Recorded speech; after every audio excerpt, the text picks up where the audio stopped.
Good morning, good afternoon, good evening, good whatever time of day it is. Thank you for tuning in to Conversations with Dr. Don.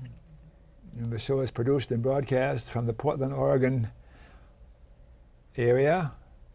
And for your first-time viewers, Conversations with Dr. Don is an ongoing series of one-hour standalone talk shows where I interview interesting people like most of you out there about who they are as unique, one-of-a-kind individuals, and about whatever it is we've decided to talk about tonight. My guest this evening is Isabelle Sinclair. Isabelle Sinclair, and we're going to be talking about a lot of stuff, but we had a catchy title, and we'll be talking a little about that.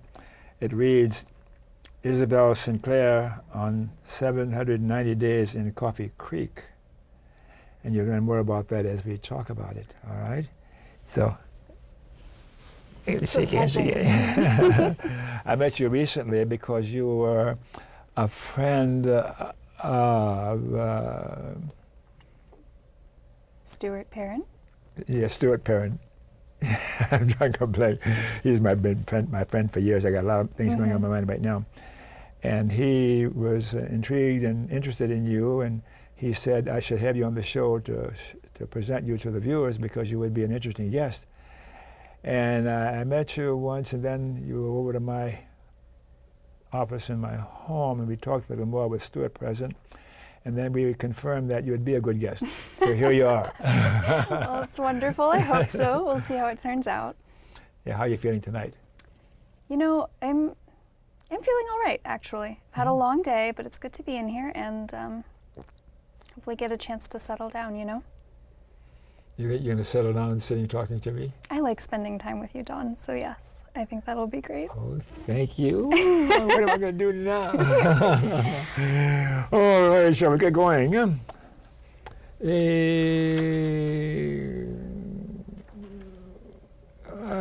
If I would ask your best friend, who is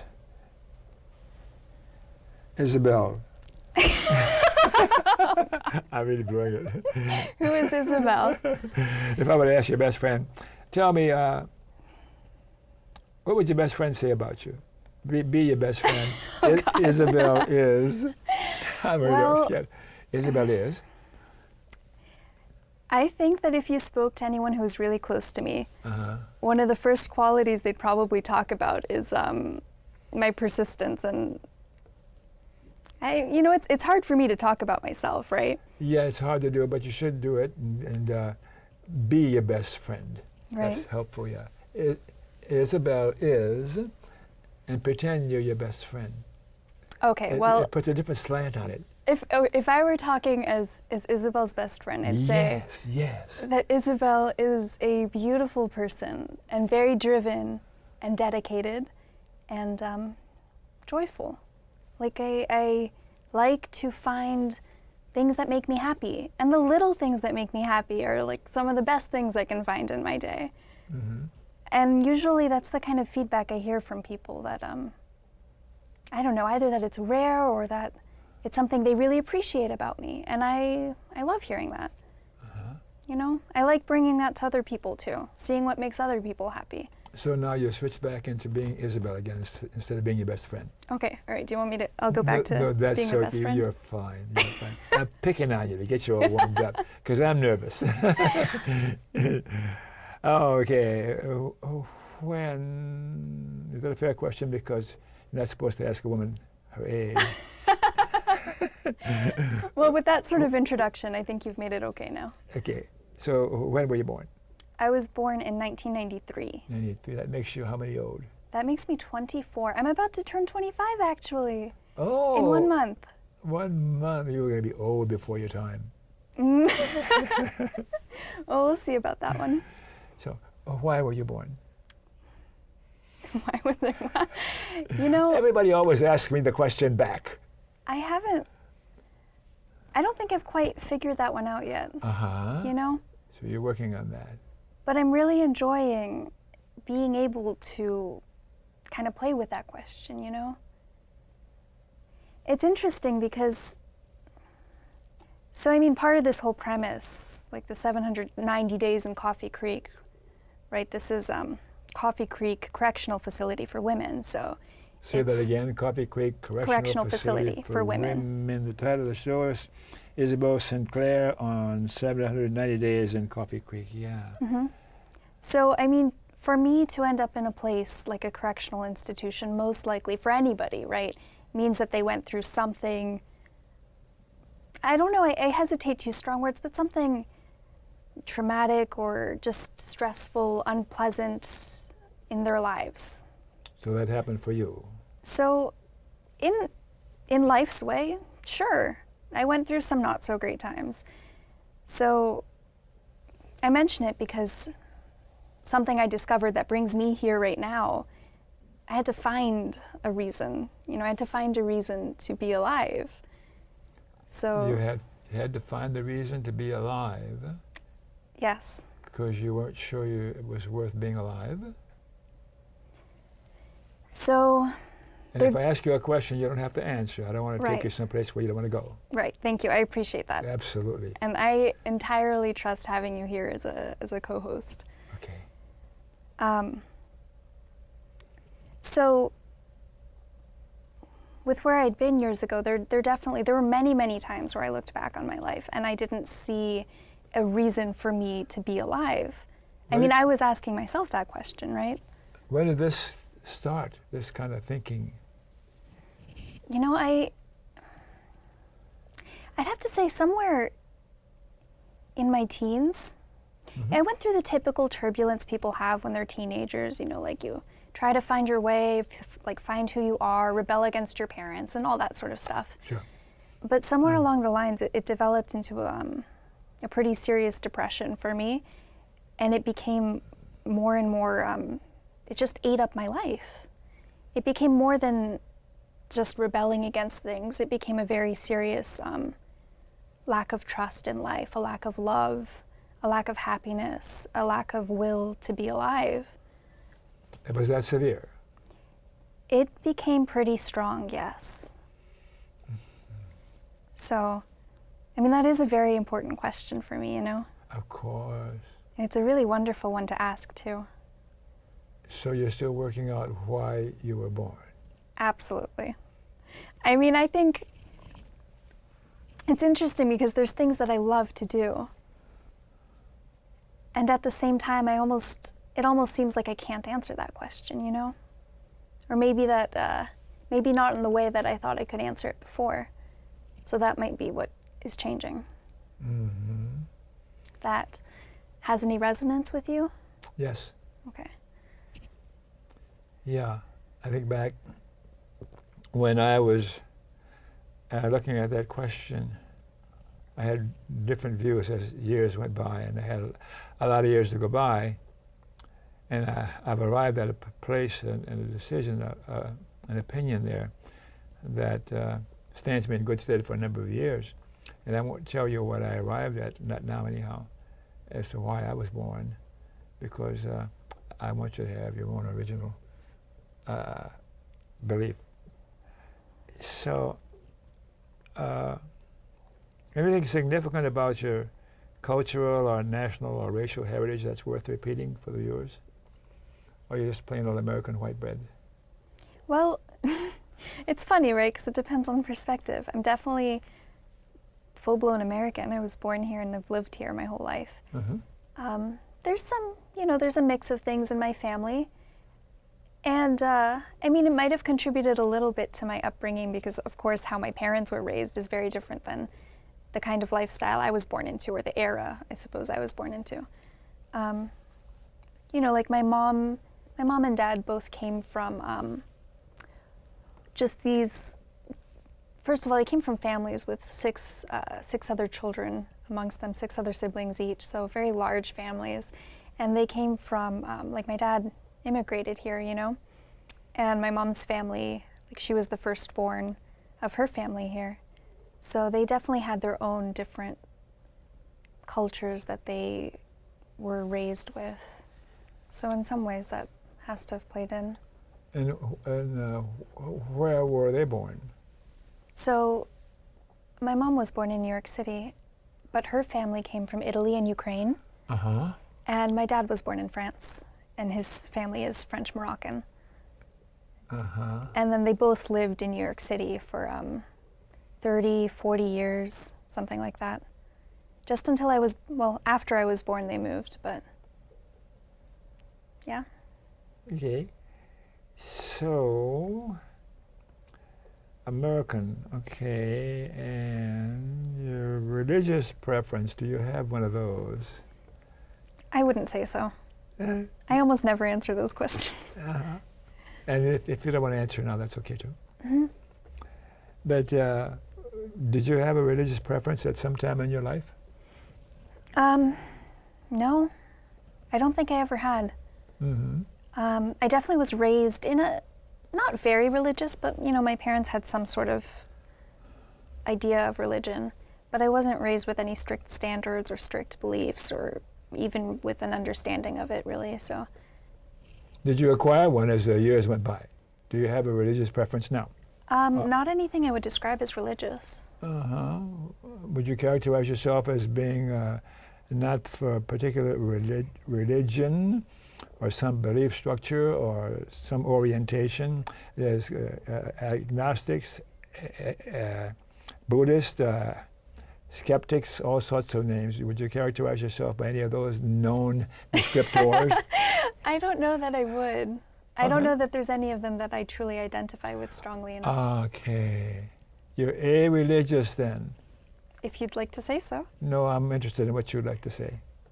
I'm not sure what I would call it, really. Okay, don't call it anything.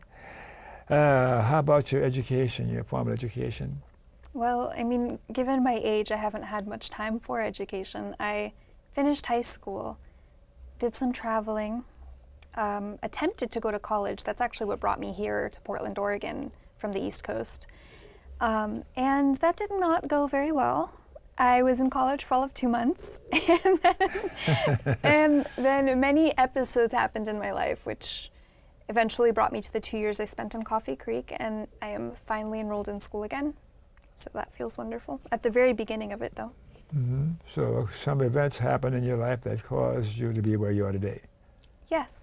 You're going to talk about those or not? I can. Where would you like me to start? You pick it. So, remember how I'd spoken about the sort of level of depression and weariness that I was experiencing when I was a teenager, right? I remember that, yeah. So I came here hoping that moving would change my life, hoping that I would find something that would help me start to care about what I was experiencing. And I mean, of course, I didn't find that. Like, I believe that I cannot find those things outside of myself. So there was very little that kept me grounded. There was very little that kept me interested in the world around me. So given the sort of feelings that I had and the level of self-rejection that I carried, I made the decision when I was here to really harm myself in a way that I thought I deserved. So I turned to drug use. So within a very short time of arriving here, I began using a very dangerous drug. This was discovered, and so that's why I left school. I didn't have a place to live for a few months while I was going through this. And it didn't take very long for it to escalate, and eventually for me to be arrested for the possession and distribution of this drug. So that brought me into prison, and I spent about 2 years there. But it is, I mean, quite evidently and quite honestly the best thing that has happened in my life. Interesting. Spending 2 years in prison, the best thing that happened in your life. I got to hear more about that. I've got a few things, but not quite like that. Well, probably I do, if I think about it. Yeah. Right. So, what were one or two of those things that happened in your life that got you to think that you weren't worth very much and made you depressed? Well, you know, I think... I'm aware I'm not going to put on my psychologist hat. Let's do some visiting here. I think as a very young child, I'd experienced something quite traumatic in my life. And I didn't form a very conscious memory about it. I didn't know what it was, and so I didn't understand it. So I carried this with me like a sort of feeling, a sort of blackness, an area that I thought was missing in me. And with that, I mean, it bred all sorts of feelings, all sorts of resentments and anger and disgust and hatred and all of those things. So I was carrying this with me, not understanding what it was and thinking it was part of myself. That you were not okay. That's what I believed. Yeah. You believe that you were not okay. Yeah. Something wrong with you? Sort of. Mm-hmm. You know, it's funny because one of the things that stands out strongest in my memory is just this really, like, I had such a deep belief that I could never be happy. Like, I saw other people around me in relationships with other people and having a family and just even conversations like you and I are having right now.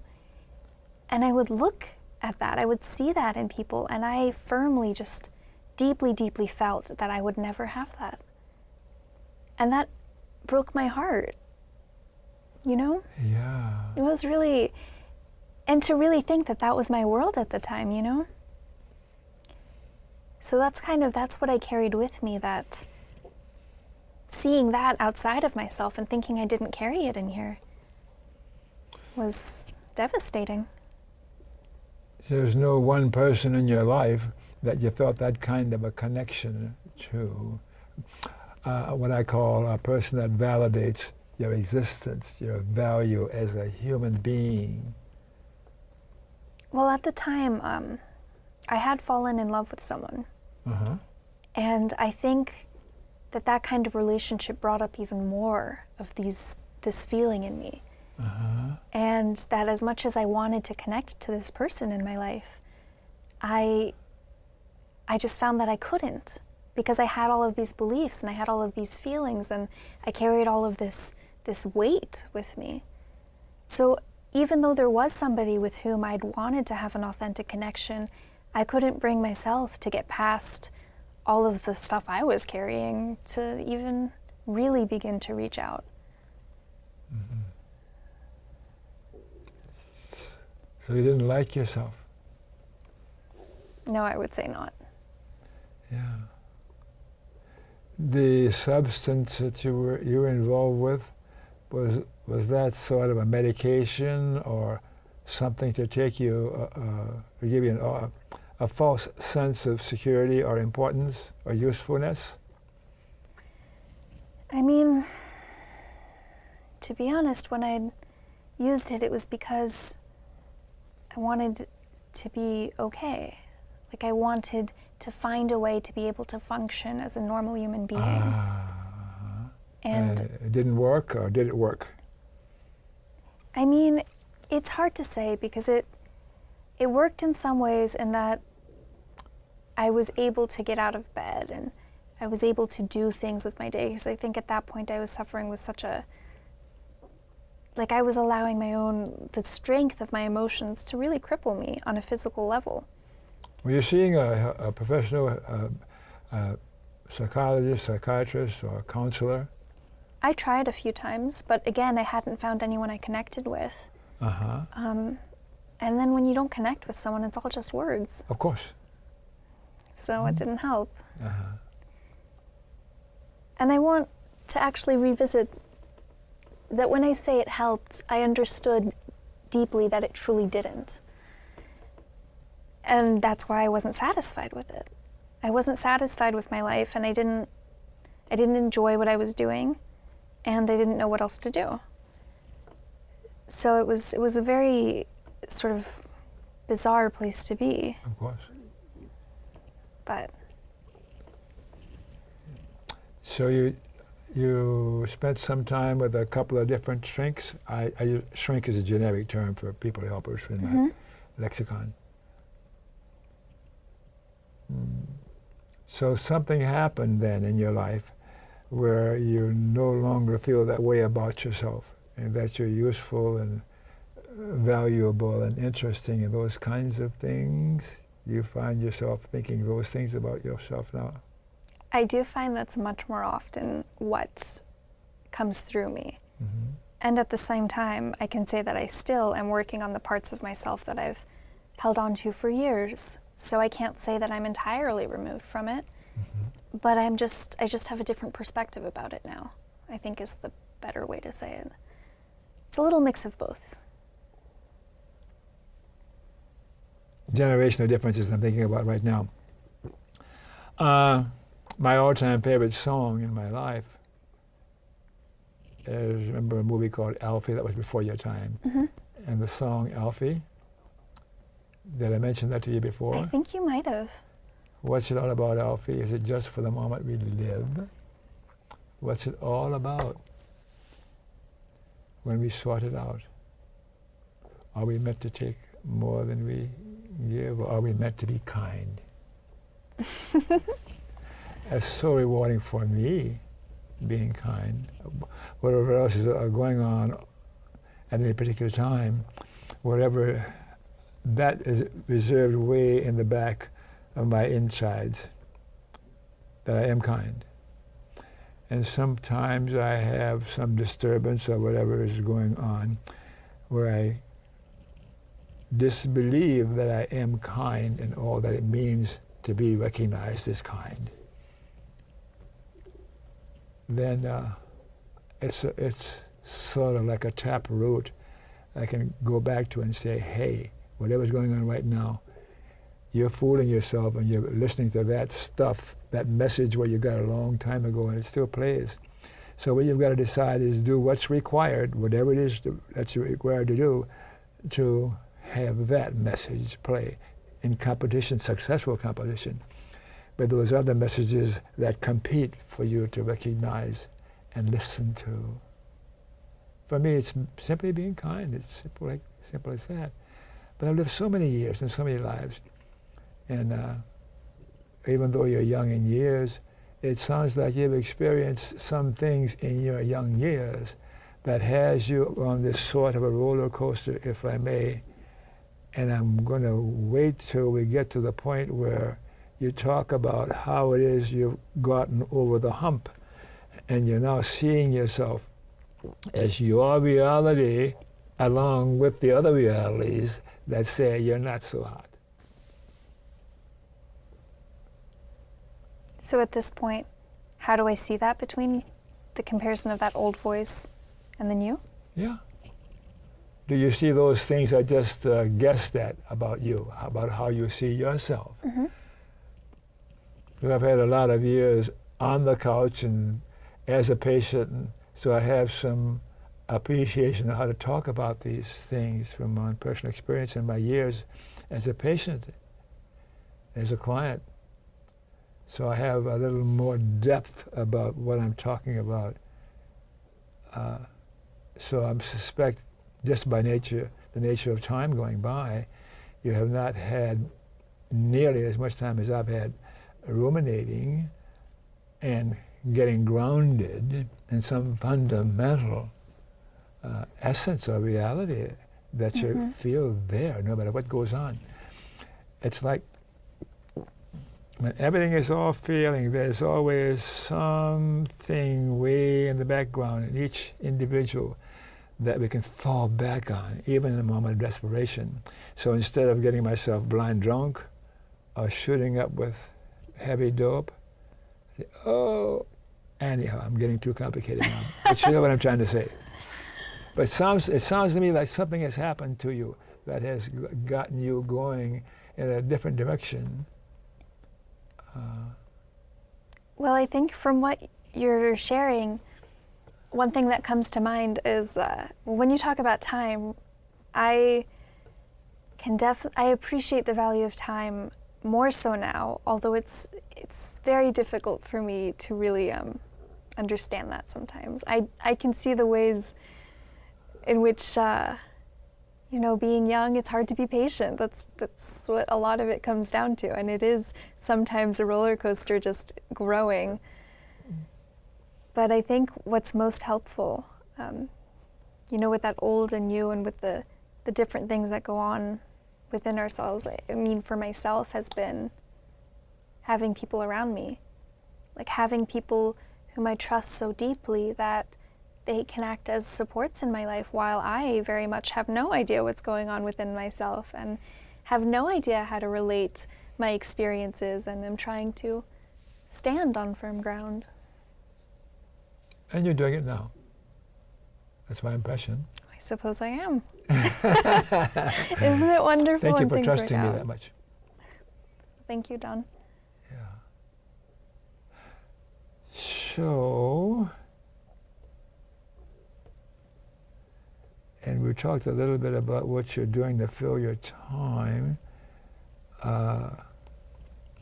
Mention that again. Instead of work, talk about what you're doing to fill your time other than school, your activities. Right. Well, you know, a lot of my time in the last year has been spent simply rebuilding my life.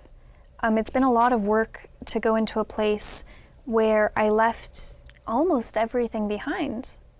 You know, I left my education, I left my family, I left my physical apartment and my belongings, and anything that I'd done, I'd left while I was at Coffee Creek. And so I came out very much with very little in my life at that moment in terms of surroundings, physical things, people. I didn't know hardly anyone in Portland, actually. So this last year, so much of my time has been taken in rebuilding connections and finding stability for myself. I mean, like I said, a couple months ago I just moved, and it's the first move I've had in my life where I have my own place in my own name. And it's, it's phenomenal, you know? I get to appreciate all these little victories in life that I hadn't had before, or that I didn't fully appreciate before. So, Where did you fall in love? where or when? When? I mean, I was young. I was young, and I characterize this as a first love simply for the effect that it's had in my life. Uh-huh. You know, I think I was 16 at the time. Uh-huh. And this went through my 20s, went through until I came here, and things drastically changed for me. Uh-huh. But Where is he? he's back in North Carolina. Uh-huh. Still in love with him? I think I can say I still love him as a human being. Uh-huh. I don't think that will change. But as to whether I'm in love, I don't think that's part of my life any longer. Mm-hmm. Will you fall in love again? I mean, I think I'll be falling in love repeatedly. I mean, I perceive it's like the beauty of life. Falling in love is just like falling for make-believe. I look forward to falling in love, even if it's for a few seconds. It's the nature of human nature, I think. Exactly. I don't think it's, I don't really think even it's so much about finding one person and one bond. It almost seems like the more I grow within myself, the more ability I have to share that with people. Yeah. Mm-hmm. Do you have a political persuasion now? Are you a liberal or conservative? Anything? I gotta follow these questions. Okay. I mean, You're too young yet to figure that out. I think that is similar with the perspective I had about religious nature. Mm-hmm. I think I have the same sort of perspective on politics. I don't have a very firm standpoint in any direction at this moment. Mm-hmm. But you do meditate, and you're studying meditation and those kinds of things. Mm-hmm. And how long have you been doing that? Since I started in Coffee Creek, so about 3 years now. Uh-huh. Yeah. It's What about that attracted you to it? well, it's funny because when I first went in, I had all the time in the world on my hands because nothing I spent my time with outside followed me in. So, I mean, I've always loved learning, and I've always been interested in the world around me, even if I was clouded by depression and unhappiness. I've still really had keen curiosity. So when I went in, signed up for every religious service that I could. Everything. Really? Yes. In fact, it was kind of funny because there was one time that the chaplain called me into her office because she gets every request has to be submitted and approved by someone.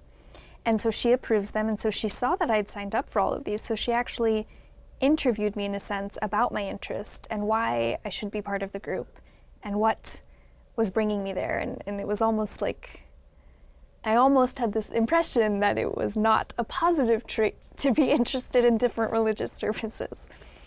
But yeah, so I was interested in anything and everything, and I wanted to hear why people were interested in religion and what they thought about God, and at the same time I wanted to learn about other things in my world, and I wanted to read, and I was just wanted to absorb as much as I could. Hunger, huh? Yes, definitely. So do you know what you believe in nowadays? What do you believe or believe in? It's hard to say exactly what it is, but I think the way I'd put it is I believe in a quality of goodness. I believe that it's not about what happens around me or what I see around me. It's about how deeply I can work beyond my own bullshit, my own tension, and get to something deeply grounded in love within myself. And then I've seen this, I felt it happen. And I felt this happen the moment that I started this work. And I think that was really all I needed. Started this work. What do you mean by started this work? The meditation with Stuart Perrin? Right. When I started this meditation practice, meditation practice. Yes, that's the work. That's what I'm referring to by it. Mm-hmm. And it is a commitment, and that's, I think, what I loved, what I liked about it is that it wasn't something that I just attended and listened to someone blabber on and then left, you know. It's like I went and I felt so connected so quickly that it just blew away all of the impressions I'd had about spirituality and religion and meditation, because, I mean, at the same time I signed up for all of these things, I was also somewhat skeptic about them. So it's funny because, again, the moment I went in there, it just blew away. Where does curiosity come from suddenly out of nowhere? You mean my curiosity? Yes, it sounds to me you were really curious about religions. I think I approached things with a almost a rational perspective. So I knew that I was going to be there for 2 years, or 3. My sentence was for 3, so I thought 3 years. Were you a model prisoner? Depends what your definition of model prisoner is. We'll pass on that one. I mean, and that's the one thing I found out. Like, prison is not as scary, at least here in Oregon, you know, as it's made out to be in our culture. And it's way more common of an occurrence than I even figured until I went there. But, you know, anyway, I went in and I knew, I was like, I've got this chunk of time. I have 2 options. I could live or I could die. I'm going to choose to keep living. And do I want to just sit and let time pass by me and then enter into a world that I know is just as depressing and bleak as I saw it before I went in? No. And so my options at that point were, okay, so either I'm completely contemptuous of everything around me and I do absolutely nothing and I just stay angry and miserable, or I begin opening to what is given to me and what is there and take in whatever I can in the hopes that somebody out there is right. I mean, I didn't even know what that meant, but I figured I'd rather have someone else be right than have me be right, because anytime I was right, like, my world was hell. So I kind of gave in to that. Your world was hell. What does that mean? Why do you say your world was hell before this awakening? Well, what I mean by that is I lived life with so much of a firm belief that I knew what I was doing and that my perspective was the only perspective, that I made myself miserable. I really drove myself crazy with the kinds of thoughts that I was fostering. And I think that really marked one of the first times in my life that I finally opened a part of myself to truly hear the people around me. You know, I reached a sort of almost like a low where at that point I just told myself I had to cut it out. Like, I can't walk around with such a big wall in front of me anymore if I really wanted to get something out of life. And I had always deeply, deeply wanted that. Otherwise, I wouldn't be here now. You know? It sounds like you thought that you were not lovable. In some ways. Intrinsically lovable. It sounds like this is what you arrived at, whether you were aware of it or not. It's hard to say because that's true, and there was also a part of myself deeper than anything I could believe about myself that has always been alive. If that hadn't been alive, I couldn't have been open to receiving a different sort of truth or a different sort of understanding. So you had a multiple, at least two understandings that you're intrinsically lovable by the fact that you're alive and breathing and experiencing in the moment, or you're flawed and you're unlovable fundamentally. There's one or the other. Oh, really? You're going to get it. I was thinking of them both. Of course. Not at the same time, hopefully.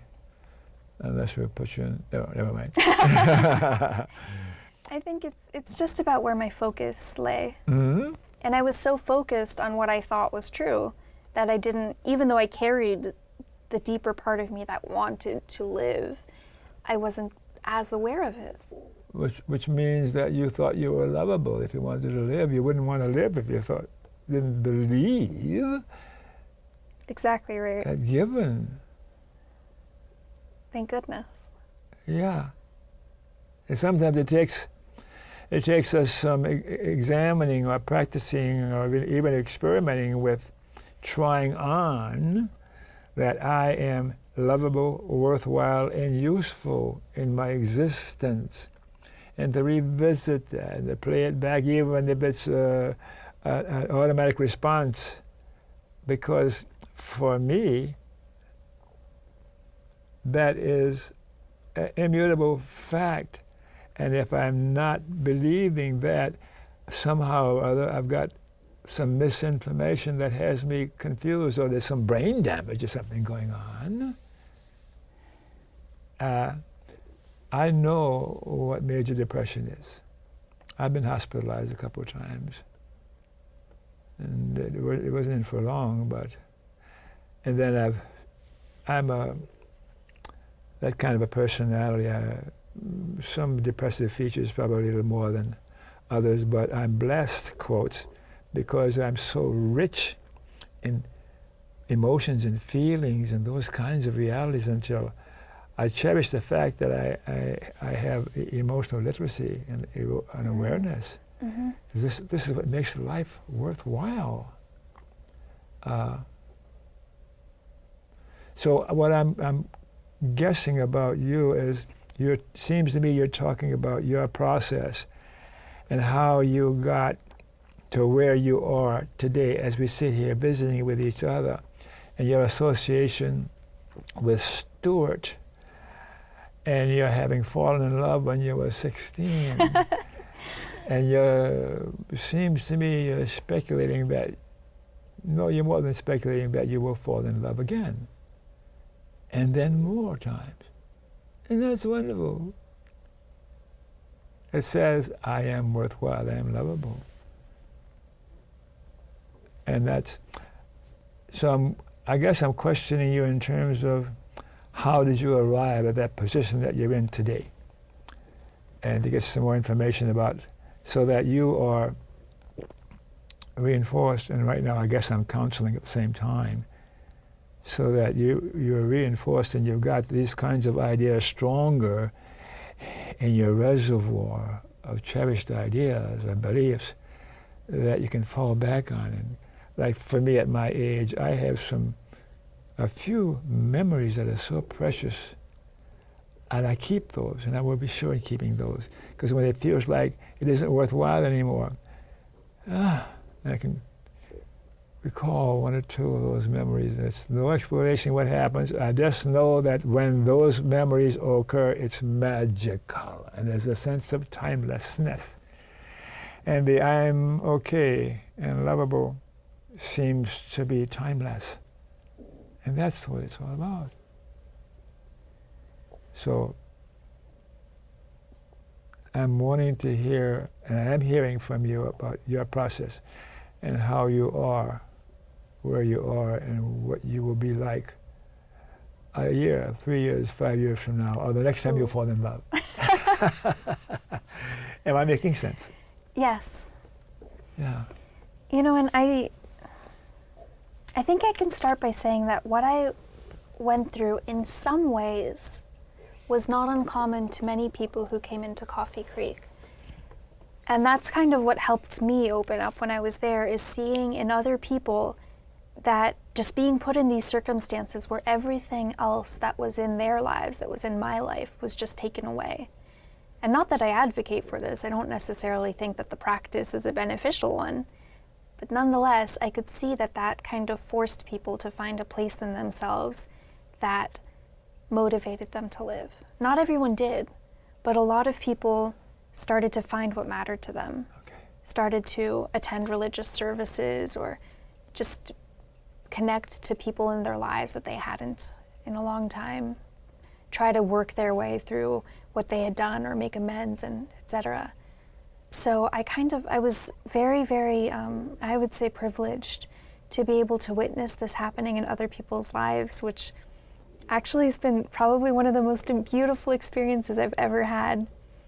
It really does bring tears to my eyes to think about the people I've met and the kind of stories they had to share, you know?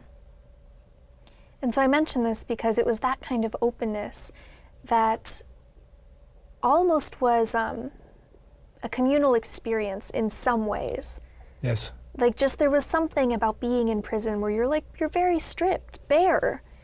You know, you really are, the things that you thought were part of you are just shaved off, taken away. And that really forces people to come to a better understanding of themselves. And so I was in this position, I was put through that. And fortunately, like by some grace in this life, I experienced such amazing teachers and such beautiful people that helped me through what I had wanted to do my whole life. So I remember when I first heard of this meditation practice, which is the one that I truly connected with. Like, there are many things along my path that have become teachers and have stayed with me, but this is the one that I continue to practice consistently.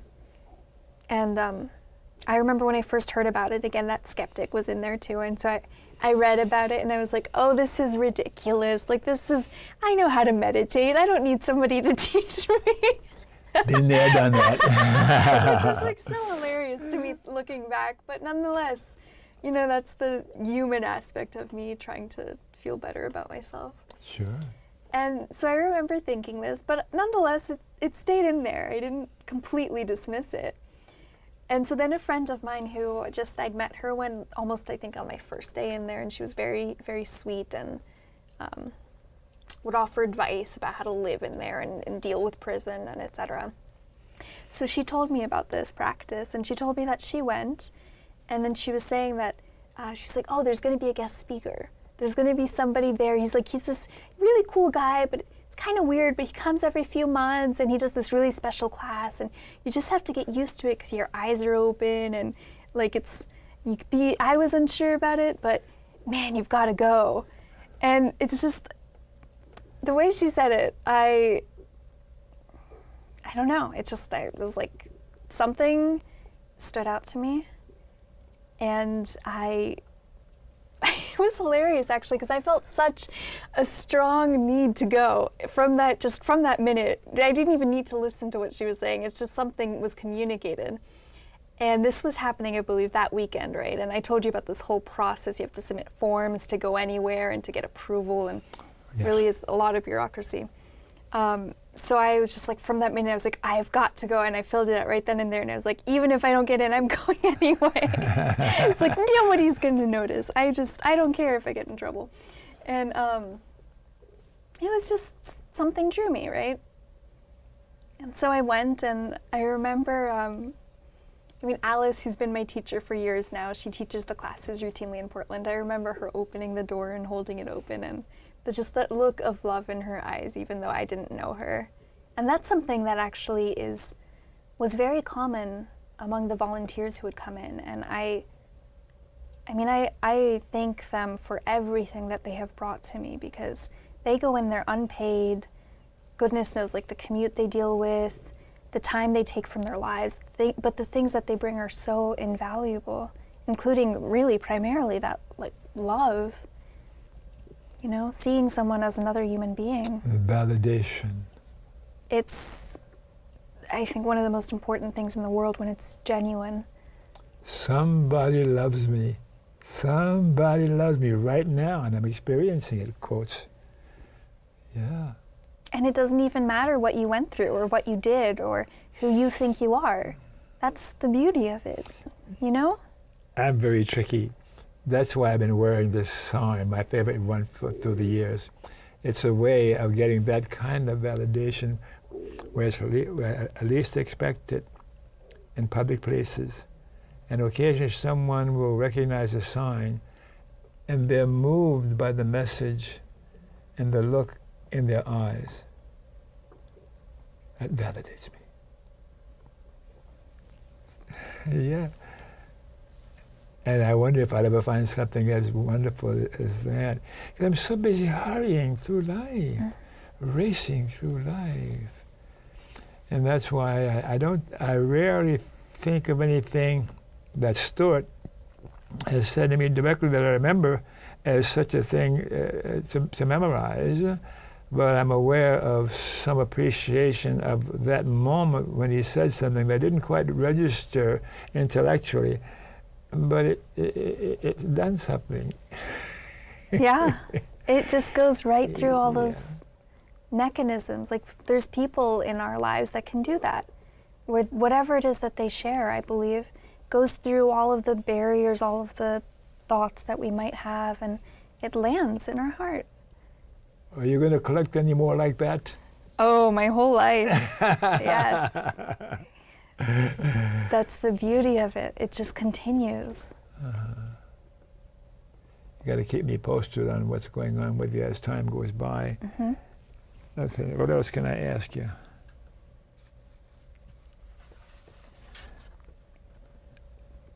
You told me how you got to spend time in Coffee Creek. Do you expect to spend time there again? Actually, yes. I was actually I'm going to have a call with somebody who works at the prison in terms of coming back as a guest speaker. Mm-hmm. So I've already been there. I went a couple months ago to witness a GED graduation, because when I was there, I worked in the education system for the whole time, so about 2 years. And it, again, it's part of what got me to go back to school myself, is just seeing how important it was for people to do things that they hadn't done. Like, they dropped out in 6th grade, or they'd never, their parents never brought them to school, and all sorts of things I'd never experienced in my life, So I went back to witness the graduation, and there were many people there whom, there were people there that I had contact with when I was a tutor, that I'd worked with, that then had graduated and gotten their, high school diploma, well, not diploma, but the GED equivalent. Of course. And it's just, that was so beautiful. And I really would love to go back and share some of the experiences I've had, and share whatever wisdom I can pass on just from the time that I've spent outside of prison, in terms of what it's like to transition from one to the other. Because so many people, Don, go through tremendous changes in there and tremendous growth, and then they leave it behind. And that can happen in Coffee Creek and places like Coffee Creek. All the time. And it's the reason why is because it's so hard to support that level of growth in a place like this with so many other challenges and opportunities that we couldn't be prepared for necessarily. And so without the level of support, and I mean, that's where I think it's fundamental to have people that you can trust. You know, like that I had somebody, and that's the thing I think I needed to spend the most time developing, is my ability to trust someone. Couldn't trust myself, I didn't trust the world, I was just shut off to everything. But having that ability to trust is tremendous. And so yeah, a lot of people will experience profound things and then go back to the lifestyles they had because it's so difficult to maintain change. So if you plan to go back, it will not be in the same way that you went in the first place. No, it won't be. Going back as a lover, huh? You can put it that way. Yeah. Significant persons, others that have influenced your life until now. Any others besides Stuart Perrin come to mind right now?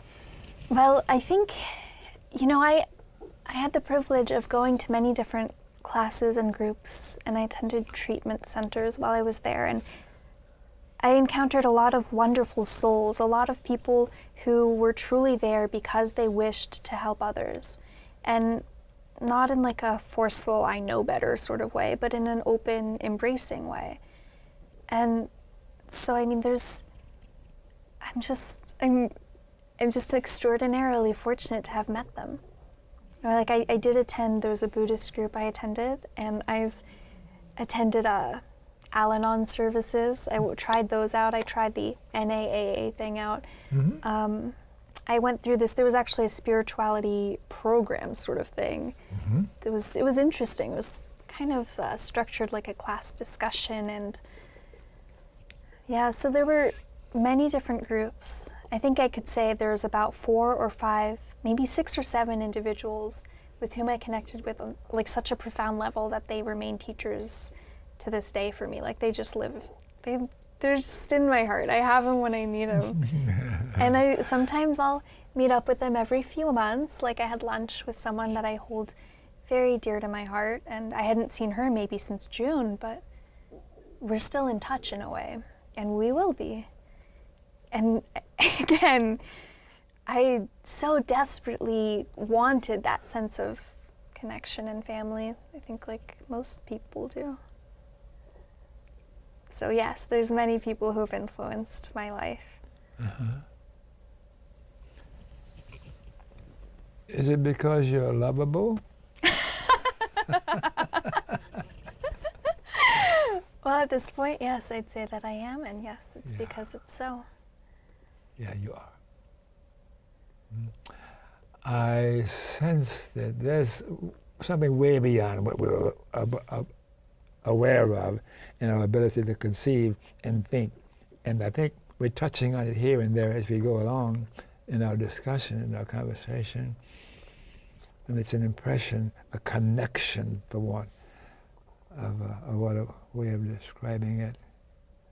And I'll get off on a tangent, and we'll be going for the hour before I stop talking.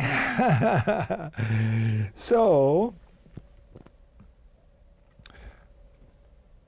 I'll be curious as to where you will find the next person you fall in love with, whether it be a man or another woman or whatever. I've got to be universal in my appraisal of those kinds of things, because I'm appreciating a difference between not just the kind of love we're talking about, but there's one of these variations of when we say love, what that means.